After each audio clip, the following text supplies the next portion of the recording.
Hi friends, welcome to 1985 V5. CIBIL സ്കോറിൻ്റെ first episode ചെയ്തപ്പോൾ വളരെ നല്ല റെസ്പോൺസാണ് കിട്ടിയിരുന്നത്. അത് ചെയ്തപ്പോൾ വന്ന ക്വറീസിൽ പലതും കവർ ചെയ്തുകൊണ്ടാണ് ഞങ്ങൾ ഈ എപ്പിസോഡ് ചെയ്യുന്നത്. അപ്പോൾ നമുക്ക് സ്റ്റാർട്ട് ചെയ്യാം.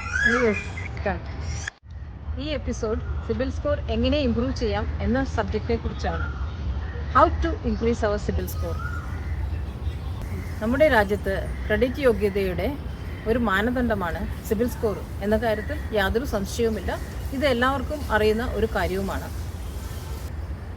സിബിൽ സ്കോർ മെച്ചപ്പെടുത്തുവാനായി നിരവധി തന്ത്രപരമായ ഘട്ടങ്ങളിൽ കൂടി കടന്നു പോകേണ്ടതുണ്ട്.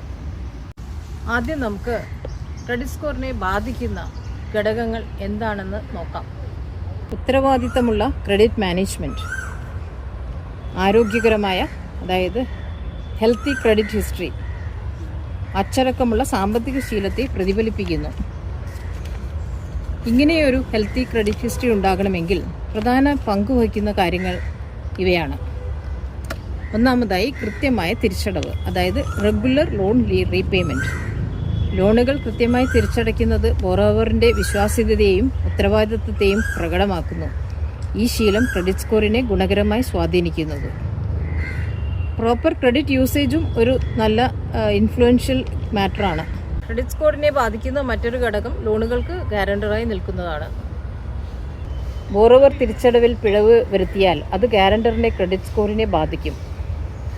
കടം വാങ്ങുന്ന ആളുടെ സാമ്പത്തിക സ്ഥിരത, പണം തിരിച്ചടയ്ക്കാനുള്ള ശേഷി, ആറ്റിറ്റ്യൂഡ് ഇവയെക്കുറിച്ച് ഉറപ്പുണ്ടെങ്കിൽ മാത്രം വായ്പകൾക്ക് ഗ്യാരണ്ടറായി നിൽക്കുക. ക്രെഡിറ്റ് സ്കോറിനെ ബാധിക്കുന്ന മൂന്നാമത്തെ ഘടകം മൾട്ടിപ്പിൾ ലോൺ എൻക്വയറീസ് ആണ്. ഒരേ കാലയളവിൽ പല ബാങ്കുകളിൽ ലോൺ അപേക്ഷിക്കുന്നത് എൻക്വയറി ഡീറ്റെയിൽസിൽ പ്രത്യക്ഷപ്പെടും. ഇത് ആ വ്യക്തിയുടെ സാമ്പത്തിക അസ്ഥിരതയായി വ്യാഖ്യാനിക്കപ്പെടും. ഇത് സ്കോറിനെ ബാധിക്കും. മറ്റൊരു ഘടകം ക്രെഡിറ്റ് കാർഡ് യൂസേജ് ആണ്. ക്രെഡിറ്റ് കാർഡിൻ്റെ ലിമിറ്റ് എപ്പോഴും മാക്സിമത്തിൽ നിർത്തുക. അതൊരു ക്രെഡിറ്റ് സ്കോറിനെ ബാധിക്കുന്ന ഘടകമാണ്. അതായത് ഒരാൾക്ക് 2 ലക്ഷത്തിൻ്റെ ലിമിറ്റ് ഒരു ക്രെഡിറ്റ് കാർഡ് ഉണ്ടെന്ന് ധരിക്കുക. എപ്പോഴും അയാളുടെ ബാലൻസ് ഔട്ട്സ്റ്റാൻഡിങ് 1,99,900 ആയിട്ട് നിൽക്കുക. ഇത് ക്രെഡിറ്റ് സ്കോറിനെ ബാധിക്കുന്നു. ഇത്യാദി കാര്യങ്ങൾ സ്കോറിനെ നെഗറ്റീവായി ബാധിക്കും. അപ്പോൾ വാട്ട് ഈസ് യുവർ ഒപ്പീനിയൻ? എന്തു പറയുന്നു? ക്രെഡിറ്റ് സ്കോറിനെ ബാധിക്കുന്ന കാര്യങ്ങൾ ഇപ്പോൾ പറഞ്ഞല്ലോ. ഇനി നമുക്ക് ക്രെഡിറ്റ് സ്കോറിനെ എങ്ങനെ മെച്ചപ്പെടുത്താം അതുകൂടി ഒന്ന് നോക്കാം. ഓരോ പോയിൻറ്റ്സും വളരെ ക്ലിയറായി തന്നെ പറയുന്നതാണ്. ഫസ്റ്റ്, ക്രെഡിറ്റ് കാർഡിൽ തുടങ്ങാം. Will start with credit card. ഏറ്റവും എളുപ്പമാർഗം ക്രെഡിറ്റ് കാർഡ് യൂസേജ് റേഷ്യോ കുറയ്ക്കുക എന്നതാണ്. ഇതെങ്ങനെ സാധിക്കും എന്നൊരു ചോദ്യം പ്രതീക്ഷിക്കുന്നു.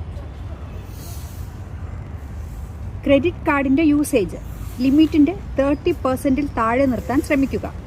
ഇങ്ങനെ ചെയ്യുന്നത് റെസ്പോൺസിബിൾ ക്രെഡിറ്റ് മാനേജ്മെൻറ്റിൻ്റെ ഗണത്തിലാണ് കൺസിഡർ ചെയ്യുക. ഇത് സാധ്യമല്ല എങ്കിൽ അടുത്ത ഓപ്ഷൻ എന്താണ്? ക്രെഡിറ്റ് കാർഡ് ലിമിറ്റ് ഉയർത്തുക. ലിമിറ്റ് ഇൻക്രീസ് ചെയ്യണമെങ്കിൽ ക്രെഡിറ്റ് ഹിസ്റ്ററി സാറ്റിസ്ഫാക്ടറി ആയിരിക്കണം. Bank should be satisfied with the card holder.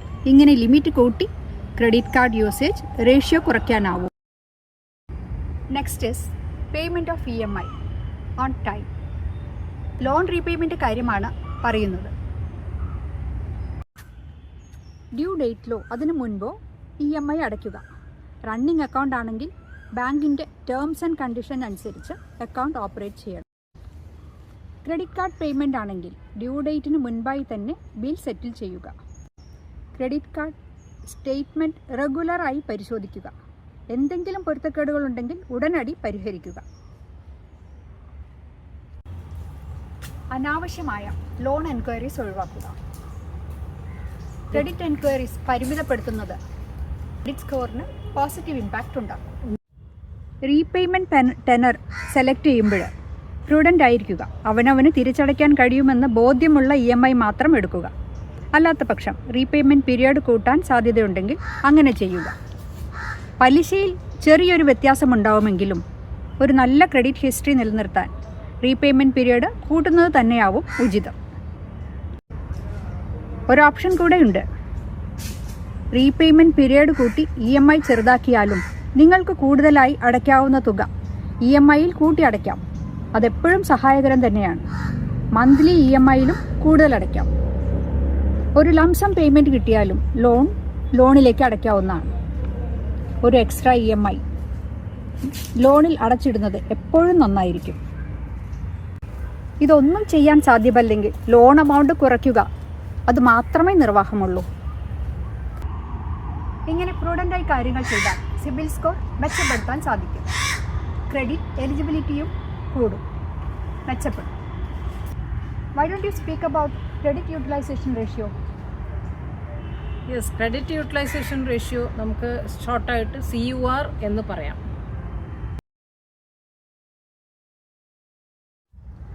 Credit ലിമിറ്റിൻ്റെ എത്ര ശതമാനം യൂസ് ചെയ്യുന്നു എന്നതാണ് CUR വ്യക്തമാക്കുന്നത്. ക്രെഡിറ്റ് ഇൻഫർമേഷൻ കമ്പനീസിന് ഒരു വ്യക്തിയുടെ ക്രെഡിറ്റ് സ്കോർ കാൽക്കുലേറ്റ് ചെയ്യുമ്പോൾ CUR ഒരു വലിയ മാനദണ്ഡമാണ്. CUR ഇത്രയും പ്രധാനമാകാൻ എന്താണ് കാരണം? ഹൈ CUR സൂചിപ്പിക്കുന്നത് ഈ വ്യക്തി വായ്പയിൽ ജീവിക്കുന്ന ആളാണെന്നാണ്. അദ്ദേഹത്തിന് ഒന്നുകിൽ ഓൺ ഫണ്ട് ഇല്ല, അല്ലെങ്കിൽ വളരെ ക്ലവറായി സ്വന്തം ഫണ്ട് ഉപയോഗിക്കാതെ വായ്പയിൽ ജീവിക്കുന്നു എന്നാണ്. ഈ കാരണത്താൽ ഹൈ CUR സിബിൽ സ്കോറിനെ നെഗറ്റീവായി ബാധിക്കുന്നു. ഇതിന് വിപരീതമായി ലോ CUR ഒരു വ്യക്തിയുടെ ക്രെഡിറ്റ് റെസ്പോൺസിബിലിറ്റിയെ വ്യക്തമാക്കുന്നു. ഹയർ ക്രെഡിറ്റ് സ്കോർ ലഭിക്കാൻ ഇത് സഹായകമാകുന്നു. അതിനാൽ ലോ CUR മെയിൻറ്റെയിൻ ചെയ്യുന്നത് ക്രെഡിറ്റ് സ്കോർ മെച്ചപ്പെടുത്താനുള്ള ഒരു നല്ല മാർഗമാണ്. CUR എങ്ങനെ കാൽക്കുലേറ്റ് ചെയ്യാമെന്ന് നമുക്ക് നോക്കാം. എക്സാമ്പിളായിട്ട് പറയാം, mister A has 3 credit cards in 3 different banks, 1 lakh, 1 lakh and 2 lakhs. Total limits from these 3 cards 4 lakhs. ഈ 3 കാർഡും ചേർത്തതിൻ്റെ ഔട്ട്സ്റ്റാൻഡിങ് വരുന്നത് 3.75 lakhs ആണെന്ന് കരുതുക. അപ്പോൾ CURനെ കാൽക്കുലേറ്റ് ചെയ്യുന്നത് 3.75 divided by 4 into 100% wise calculate ചെയ്യുന്നത് ഇങ്ങനെയാണ്. CUR എങ്ങനെ മെച്ചപ്പെടുത്താം? I think Latha, you can speak about that. Yes, CUR എങ്ങനെ മെച്ചപ്പെടുത്താം അതുകൂടി ഒന്ന് നോക്കാം. Credit card limit maximum eligible amount എടുക്കുക, അതൊന്നാമതായി കരുതാം. രണ്ടാമത്, പേയ്മെൻറ്റ് ഡേറ്റിൽ മിനിമം ഡ്യൂസ് മാത്രം അടയ്ക്കാതെ full dues on time pay ചെയ്യുക. ഇടയ്ക്ക് 0 ബാലൻസ് വെക്കുന്നതും നല്ലതാണ്. ഇനിയുള്ളത് എന്താണ്? Avoid credit card maxing out, means reaching maximum limit. അവനവൻ്റെ വരുമാനവും റീപേയ്മെൻറ്റ് കപ്പാസിറ്റിയും മാച്ച് ചെയ്യുന്ന ക്രെഡിറ്റ് കാർഡ് ലിമിറ്റ് മാത്രം എടുക്കുക. ഇനി CUR കൂടുതലായാൽ എന്ത് സംഭവിക്കും? ക്രെഡിറ്റ് സ്കോർ കുറയും. ലെൻഡറിന് ഇതെന്ത് സൂചനയാണ് നൽകുക? വായ്പയിൽ ജീവിക്കുന്ന വ്യക്തിയാണ് നിങ്ങൾ, ഓൺ ഫണ്ട് ഇല്ലാത്ത ഒരാളാണ്. തുടർച്ചയായുള്ള ഹൈ CUR ക്രെഡിറ്റ് സ്കോറിനെ പ്രതികൂലമായി ബാധിക്കും. അടുത്തത്, പെനാൽറ്റി ഇൻ ക്രെഡിറ്റ് ഓപ്പറേഷൻസ്.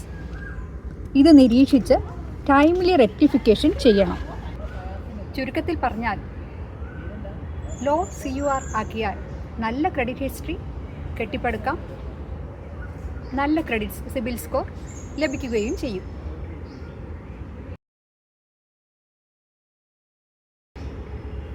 നല്ല ക്രെഡിറ്റ് സ്കോർ ലഭിക്കാൻ ഇത് സഹായിക്കുന്നു. ലെൻഡേഴ്സ് ഒരു ബോറോവറിൻ്റെ ഫൈനാൻഷ്യൽ ഹെൽത്ത്, ക്രെഡിറ്റ് വർത്തിനെസ് ഒക്കെ അളക്കാൻ ഉപയോഗിക്കുന്ന ഒരു മെത്തേഡാണ് CUR. ക്രെഡിറ്റ് സ്കോർ മെച്ചപ്പെടുത്താൻ എത്ര സമയമെടുക്കുമെന്ന് നോക്കാം. റഫ്ലി ഒരു 4 to 12 months എന്ന് പറയാം. പക്ഷേ ഇത് depends on various factors. Severity in previous credit, അതായത് മുൻപെടുത്തിട്ടുള്ള വായ്പാ പ്രശ്നങ്ങളുടെ തീവ്രത, അതിനുശേഷമുള്ള കൃത്യമായ തിരിച്ചടവ്, വായ്പയുടെ വിനിയോഗം, പുതിയ ലോൺ ആപ്ലിക്കേഷൻ ഇടുമ്പോൾ വിവേകപൂർവമായി ചിന്തിച്ച് ചെയ്യുക. ഇതൊക്കെ ശ്രദ്ധിച്ചാൽ പ്രശ്നങ്ങളുടെ തീവ്രത അനുസരിച്ച് സിബിൽ സ്കോർ ക്രമാനുഗതമായി പുരോഗമിക്കും. പക്ഷേ severe major defaults like NPA, പാപ്പരത്തം, ഇതുപോലെയുള്ള ഡീഫെയിമിംഗ് റിമാർക്സ് ഉണ്ടെങ്കിൽ സ്കോർ ഇംപ്രൂവ് ചെയ്യാൻ കാലതാമസം നേരിടും. നിരന്തരമായ പരിശ്രമം, റെസ്പോൺസിബിൾ ക്രെഡിറ്റ് ബിഹേവിയർ എന്നിവയിൽ കൂടെ കാലക്രമേണ ക്രെഡിറ്റ് സ്കോർ ഉയർത്താൻ സാധിക്കും. അതുകൊണ്ട് സ്കോർ മെച്ചപ്പെടുത്താൻ എടുക്കുന്ന സമയം varies from person to person. ഇവിടെ ന്യായമായ ഒരു ചോദ്യം വരാം. OTS return of suit file എന്നുള്ള ബാഡ് ക്രെഡിറ്റ് ഹിസ്റ്ററി ഒരിക്കൽ വന്നാൽ വെരിഫിക്കേഷൻ പോസിബിൾ ആണോ? ഇതിനുള്ള ഏക മാർഗം ഇതാണ്. ഏത് ബാങ്കിൽ നിന്നാണോ ലോൺ എടുത്തിരിക്കുന്നത് ആ ബാങ്കിൽ കോൺടാക്റ്റ് ചെയ്ത് അതുവരെയുള്ള പലിശ അടച്ച് ലോൺ ക്ലോസ് ചെയ്യുക. സെറ്റിൽഡ് എന്നുള്ള റിമാർക്ക് അപ്പോൾ ക്ലോസ്ഡ് എന്നായി മാറും. ബാങ്കിൽ നിന്ന് ക്ലോഷർ സർട്ടിഫിക്കറ്റും ലെറ്ററും വാങ്ങി ക്രെഡിറ്റ് ഇൻഫർമേഷൻ കമ്പനിക്ക് ഫോർവേഡ് ചെയ്യുക. സിബിൽ റിപ്പോർട്ട് അപ്ഡേറ്റ് ചെയ്യാനുള്ള റിക്വസ്റ്റ് സബ്മിറ്റ് ചെയ്യുക. After satisfaction of certificate submitted and with the consent of the lender, report will be updated. CIBIL റിപ്പോർട്ടിൽ എറേഴ്സ് വരാനുള്ള സാധ്യതയും തള്ളിക്കളയാനാവില്ല. അതും റെക്ടിഫൈ ചെയ്യേണ്ടതാണ്. Raise dispute with the company. സിബിലിന് സ്വയം ചേഞ്ചസ് ചെയ്യാനുള്ള അധികാരമില്ല. കൺസേൺ ലെൻഡറുടെ അപ്രൂവലോടുകൂടി സിബിൽ റിപ്പോർട്ട് അപ്ഡേറ്റ് ചെയ്യാം. ഈ കാര്യങ്ങളെല്ലാം അവനവന് തന്നെ ചെയ്യാൻ സാധിക്കുമെങ്കിലും ഇത് വളരെ കൃത്യതയോടെ ചെയ്യാൻ സഹായിക്കുന്ന ഏജൻസികൾ ഉണ്ട്. അവർ ഒരു നിശ്ചിത ഫീസിൽ ഈ കാര്യങ്ങൾ വളരെ കൃത്യതയോടെ ചെയ്യുന്നതായി കാണുന്നുണ്ട്. ക്രെഡിറ്റ് സ്കോർ കുറയാനുള്ള കാരണങ്ങൾ. ക്രെഡിറ്റ് സ്കോർ എങ്ങനെ ഉയർത്തും? എങ്ങനെ ക്രെഡിറ്റ് കാര്യക്ഷമമായി മാനേജ് ചെയ്യുക? ഇതൊക്കെ ഞങ്ങളിവിടെ വ്യക്തമാക്കി കഴിഞ്ഞു. ഇനി എന്താണ് പറയാനുള്ളത് ശില? ഏറ്റവും പ്രധാനമായ കാര്യം പണം എടുത്താൽ അത് തിരിച്ചടയ്ക്കണം. അതല്ലെങ്കിൽ അതിന്റെ കോൺസിക്വൻസ് ഒക്കെ പുറകെ വരും. രക്ഷിതാക്കൾ കുട്ടികളെ ചെറുപ്പത്തിൽ തന്നെ ശീലിപ്പിക്കേണ്ടതാണ്. രക്ഷിതാക്കൾ കുട്ടികളോട് മാതൃക കാണിക്കേണ്ടതാണ്. അതുകൊണ്ട് അങ്ങനെ ചെയ്താൽ വളർന്നു വരുന്ന ജനറേഷൻ ക്രെഡിറ്റ് ഡിസിപ്ലിനോടുകൂടി ജീവിക്കാൻ പഠിക്കും.